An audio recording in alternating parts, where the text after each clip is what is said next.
Howdy folks, welcome to the back porch on this gorgeous Saturday, 29th of June 2013. I'm going to do a little video about my latest project. I've wanted a Tuscan Red 5-stripe GG-1, but the post-war ones that are out there are a bit pricey for my pocketbook, plus the stripes on them really aren't in that great of a condition. So what I'd done was picked up an MPC 8850 Penn Central GG-1. I've never been a fan of Penn Central for a whole bunch of childish reasons, but once I put this engine on my layout upstairs, I really like it, and I didn't want to mess it up by painting it. So what I did is I went on eBay and found the GG-1 shell, and as you can see, this is an Amtrak one. And the paint job on this is really nice too. I mean, there's a lot of people think it's kind of garish, ugly, but face it, it's a really nice paint job. So you can see in the video there's some nicks in it, and what I intend to do is remove the ladders and the horns. And let's get close up here. You can see the marker lights on it. They're going to have to come out, and I'm going to strip the paint, and then I have scale coat 1 ordered, which is specific to metal, and we're going to paint this baby and decal it, and when it's done it's going to be pretty sharp looking Tuscan Red GG-1, and then I can just take the Penn Central shell off the GG-1 and store that and put my Tuscan Red one on it. For decals, let's get this back so you can see it. I chose micro scale decals, I'm sorry. So there you can see the number on it is 48-42. It's for Pennsylvania Railroad 5-stripe diesel locomotives and also electrics. Let me get the decal sheets out. Hopefully they'll show up good in the video. And there you can see one of the sheets. There's all the Pennsy keystones on it and the stripes. And I roughly tried this on the model. I think they're going to work out very well. And the other sheet, I don't know if you're going to see this with the glare or not, the other sheet pretty much has the longitudinal stripes, and there's some for the nose as well, some numbers, etc, etc.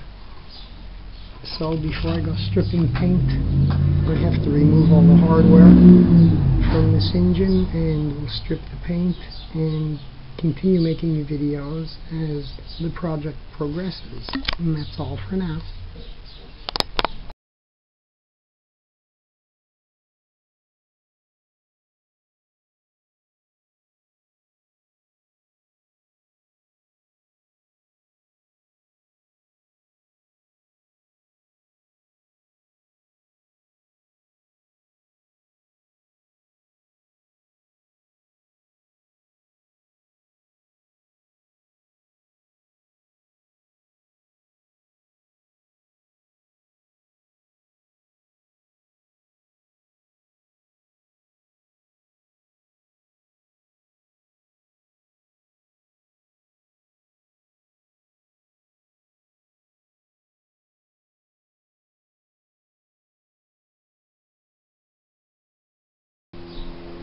Hello everyone, and welcome back to Project G. Here we're showing you the next phase of the project. The GG-1 shell has been stripped of all of its paint, and that was accomplished by soaking the shell in pure grease lightning, and it did a really good job on the light colored paint, but the orange, I'm guessing enamel on the unit, was a bit more stubborn to remove. So in addition to just soaking it in the grease lightning, I also scrubbed it with a wire brush. And let me just rotate the shell around. Before I do anything further with this shell, I'll give it one more cleaning to get any residue from the grease lightning off of it. You can see I have one little stubborn piece of, I don't know what is it, primer or some type of patch on the casting. And let me flip it over. You can see the inside. And it's kind of a little bit grungy yet, but that is irrelevant to the project. Next thing I want to show you, because I had to drill out the side markers on the unit. I don't know if they were crazy glued in place or they put them in when the paint was wet, but I could not get them out. So what I've done is drill them out with my Dremel tool, and I got a set of replacement side markers. These are from Whistle Stop Hobbies in Metter, Georgia. And you can see there's two different styles. There's a thicker one, and don't know if it's going to show in the video, but there is a hole through the thicker marker lens, and the thinner one passes through it. It interlocks. So we're good to go with that. Now, as far as paint selection, I am not restoring it to look like a post-war Lionel unit. I am custom painting it, and I wasn't sure which paint would give me what I wanted, and these just come in yesterday. They are Scale Coat 1, and I've gotten two colors. One is S12 Tuscan Red, and the other is S120 PRR Dark Tuscan. My goal is to match the color of the GG-1 to the striping on the 1979 issue Congressional Limited set. And here we have one of the cars, the William Penn. And let me rotate it on its side and stand up with the camera. And you can see the color of the stripe. Now let me just turn the paint bottles over. Okay, the one in the front is Tuscan Red, and the one in the back is Dark Tuscan. And if we hold the car up to the Dark Tuscan, it might be tough to see on the video in this light because it's overcast out. But what I get out of it is that the Tuscan Red is the closest match to the stripe on the car. So what I'm going to do with the unit is paint it Tuscan Red,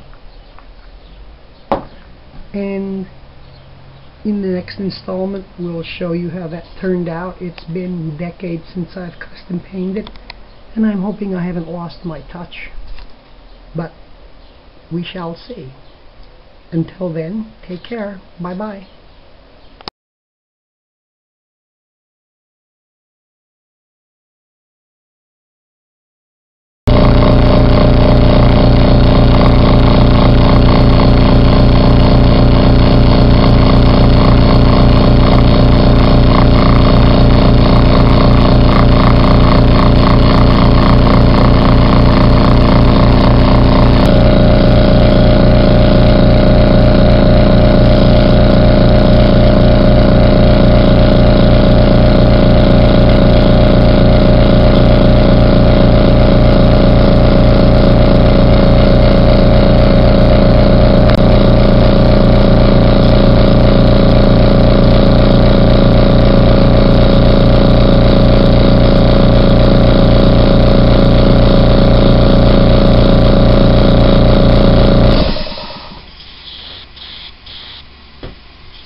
Okay folks, now we have the unit spray painted. You can see there's a high gloss finish on it. Let me just spin this guy around.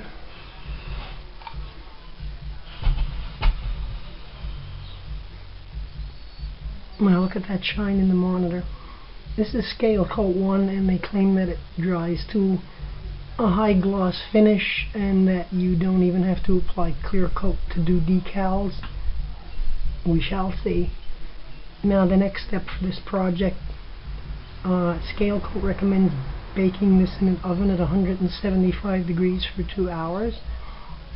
But what I'm going to do is put it under spotlights and let it bake off that way and bake the paint onto the shell.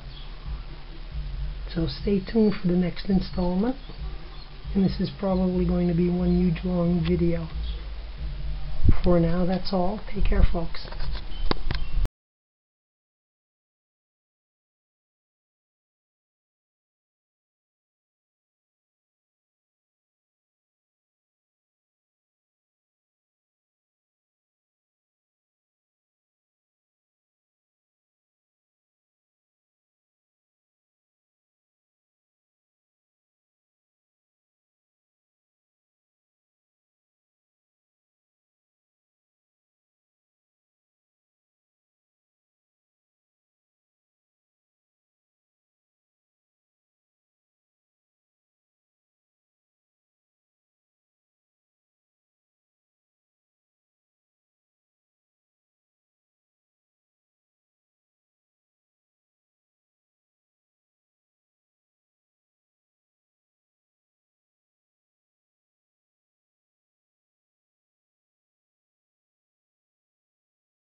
Here we are at the next step in the GG-1 project, and as you can see in the video, I've put the ladders back on and the horns, and just swing the camera over, you can see the other horn there, and I've also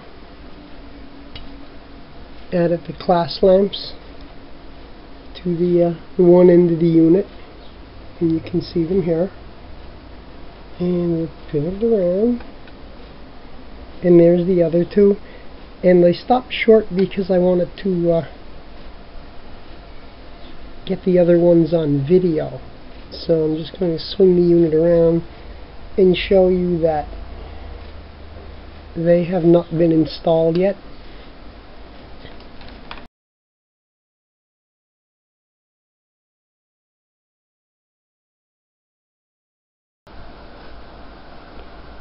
The class lamps for the GG-1 are kind of interesting. This is one of them, and this is the class lamp that goes into the end of the unit, like so. And this guy is the one that goes into the side of the unit, like so. And if I just lay it in there and get the camera in, maybe you can see it passing through the hole where the other lens fits in. And the way these things work is that you put the end lens in first, and there is a hole in that lens. It's right here, and when you insert the side class lamp, it passes right through it and interlocks with it. I picked up this set on eBay. They are new original stock, and to get the other ones in, this one's going in really nice. I had to file them a little bit, which is okay, and I also dremeled out a little bit of the original lenses that were in there. Let me bring the shell around and get some light in there and pick the camera up and show you. Hopefully you can see them sticking out. And what I have done, trying to get the unit positioned so I can get some light in there. What I had done on it was the two side lamps that you see sticking out, the smaller ones, I put just a drop of crazy glue on it to hold it to the shell. This way, if for whatever reason the class lamps have to come out again, all that I would have to do, or anyone, is just grind down that little bit of crazy glue and the lenses will come right out. And this will save me, or the next owner maybe, the trouble of drilling them out and having to buy a new set. Also, I have here the original lenses from the unit, and they're kind of yellowed, so along with this class marker set came new headlight lenses, and I've also installed those. Get it up into the light, and you can see they're nice and clear. I don't know if the originals are yellowed or were they made that way, but they're rubber, and you just kind of squeeze them and wiggle them and press on them and they go right in place. So what I'm going to do here now is get the other class lamps in place and secure them, and then I'll be ready to put the unit, the shell, onto the unit. And I brought down from the attic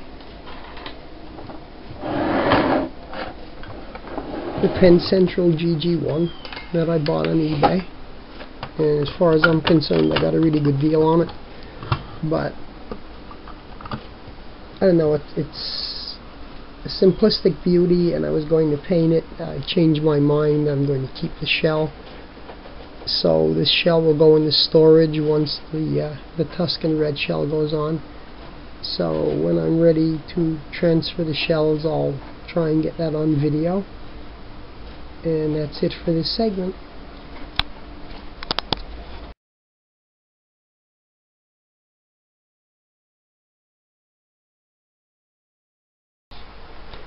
Okay, we're looking at a posed picture of the Penn Central GG-1 number 8850, and I'm going to lift the shell off of the frame. I've already taken all the screws out, and let everybody look down inside of the shell, and let me get it around to where the lighting is good. You can see the class lamp lenses in this unit, and Lionel has taken a soldering iron and melted the side marker lenses so they can't come out. So there goes the Penn Central GG-1 shell, and this is what the inside of it looks like. And I'm just going to flip the frame over. First I'll show you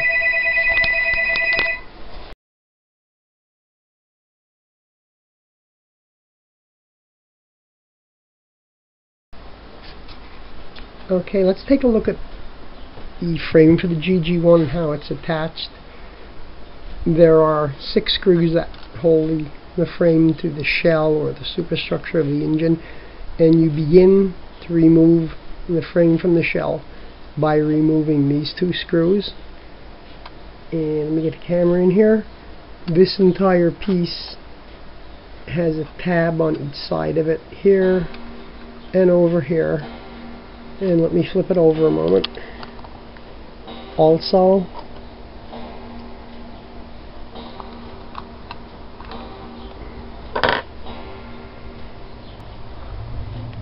on that end of the unit is the screw which fits right in here. You also have to remove that. That's the pivot screw for the truck, and then the whole truck can slide right out. And that gets you to where you can access 2 more screws, one here and one here, and that gives you a total of 6 screws. Once those are out, the whole frame separates from the shell.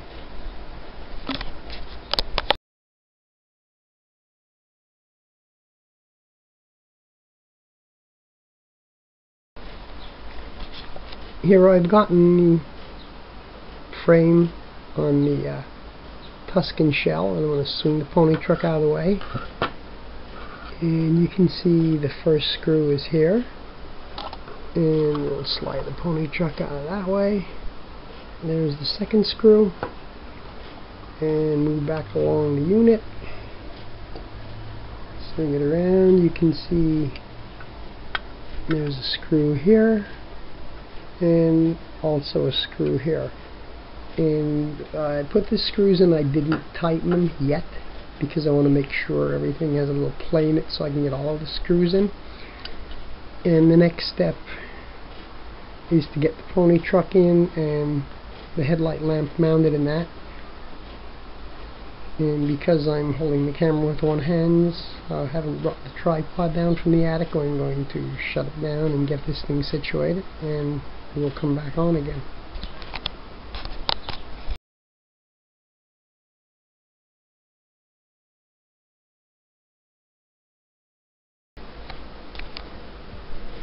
We've gotten the frame mounted to the shell now, and also the pantograph on top. And you can see not too shabby of a job. I haven't custom painted anything in about 20 years. It's not perfect, it's not as good as I was, but with some more practice I can be. You can see the end of the unit. Let me get my blanket out of the way. So I imagine my next step in this is going to be take it up the attic and put it on the layout, run it around and take some video of it, and then I'll meld all these clips together and try and make something halfway presentable to show everybody.